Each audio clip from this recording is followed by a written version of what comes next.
Ассалаумағалейкум ағайын. Тәрбие негізі ұлттық үрдісте.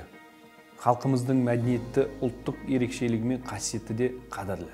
Жаңа ғасыр бастауында әлемдік мәдени сұхбат пен өркениеттердің ұлы тоғысуы дүниежүзілік даму процесінің ең басты критерийлеріне айналып отырғанында. Ұлттық идеяны әлемдік өркениетпен өзара үйлестіру мәселесі заман ағымына сай туындаған өзекті мәселе ретінде күн тәртібіне қойылып отыр.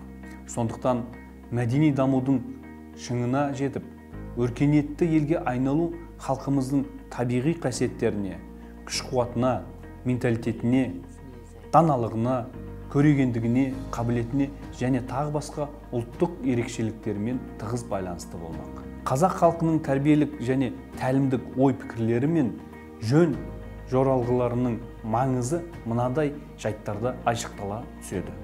Қазақ халқының өміріндегі үлкенді сыйлау мен қонақ күтудің елеулі маңызы, халқының ойындар мен мерекелерін өткізудің де өзіндік ерекшеліктері мен қалыптасқан жүйесі, табиғаттың сырын терең меңгеріп, үйлесімділік табуы, өсиет айту, терме, айтыс, шешендік сөздер, қазақтардың поэзиясы, туыстық қарым-қатынастар, қонақжайлылық, тектілік, міне осы қасиеттерді жоғалтып алмауымыз керек ағайын.